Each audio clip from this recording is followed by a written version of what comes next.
Friends, welcome back to the lecture series of judicial examination.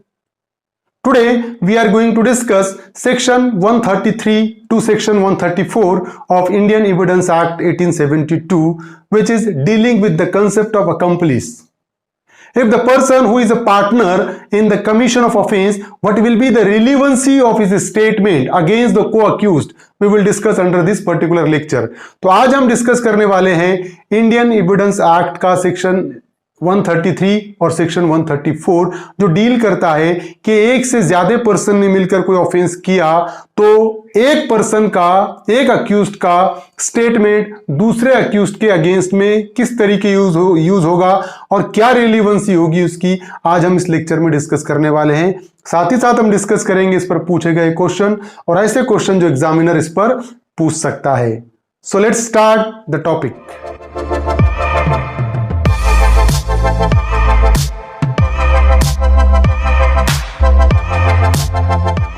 Accomplice. So section 133 deals with the provision of accomplice. An accomplice shall be a competent witness against an accused person, and a conviction is not illegal merely because it proceeds upon the uncorroborated testimony of an accomplice. So the accomplice shall be a competent witness. So whenever one offense is committed by more than one person, then one accused may be a competent witness against the co-accused, and if conviction based on the witness of one accused, it will not be treated as an illegal one merely because it proceed upon the uncorroborated testimony of an accomplice. तो जब कभी भी एक accused दूसरे accused के बारे में, दूसरे अक्यूज के रिलेटेड अगर कोई स्टेटमेंट देता है तो वो कॉम्पिटेंट है। समझ रहे हो कि उसने मिलकर और मैंने मिलकर ये ऑफेंस किया, दोनों पार्टनर है क्राइम के, और अगर वो दूसरे अक्यूज्ड का अगर इन्वॉल्वमेंट बताता है कोई ऑफेंस में तो वो अकम्प्लिस कहलाएगा। और इस सेक्शन 133 में क्लियरली मेंशन किया हुआ है कि अगर अकम्प्लिस के विटनेस के बेस पे अगर किसी को सजा हो जाए तो उसको इलीगल नहीं कह सकते, सिर्फ ये बेस पे कि वो अनकरबरेटेड है, अनसपोर्टेड है, तो accomplish is a competent witness. But there is a little bit confusion between section 133 and section 114 explanation B, illustration B. जो section 114 का illustration B है वहां पर specifically mention किया हुआ है that the accomplice is unworthy of credit and conviction cannot be based without any corroboration. So section 114 B में ये बताया हुआ है कि अक्यूज्ड जो है वो अकम्प्लिस भरोसे के लायक नहीं है और विदाउट सपोर्ट अकम्प्लिस के विटनेस के बेस पे सजा नहीं दी जा सकती है क्योंकि वो अनवर्दी ऑफ क्रेडिट है।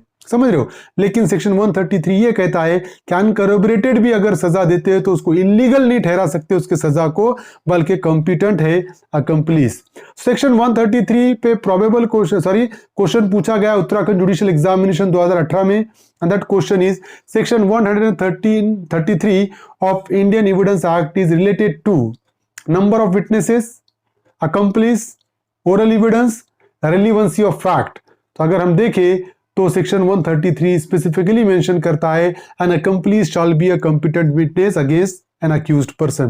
तो अक्यूज्ड के अगेंस्ट में अकम्प्लिस एक कॉम्पिटेंट विटनेस है सेक्शन 133 के हिसाब से, और उसके विटनेस के बेस पे सजा भी हो सकती है और वो सजा को इलीगल ठहराया नहीं जा सकता। So the correct answer is option B. Now section 134 number of witnesses. No particular number of witnesses shall in any case be required for the proof of any fact. So under the Indian Evidence Act 1872, there is a no particular number of witnesses mentioned to prove the case, to prove any fact before the court of law.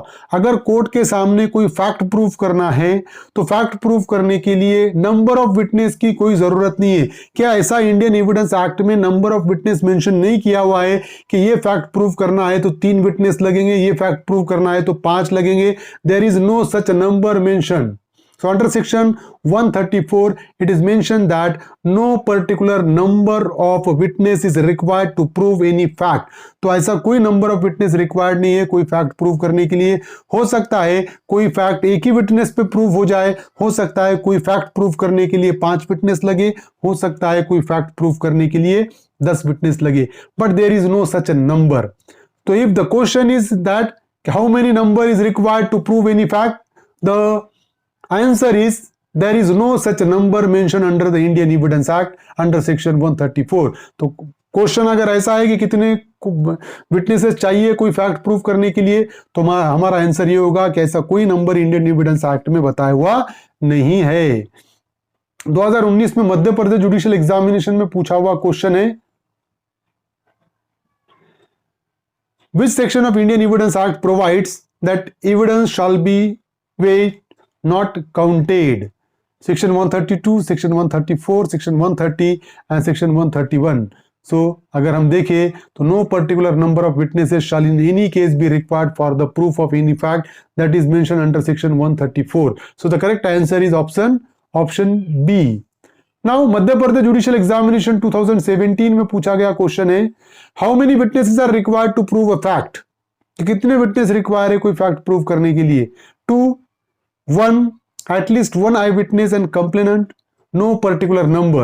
तो अगर हम देखें section 134, so no particular number of witness shall in any case be required for the proof of any fact. So there is no such a number of witness required to prove any fact. तो कोई fact prove करने के लिए ऐसा number of witness prescribe किए हुए नहीं है. So the correct option is no particular number.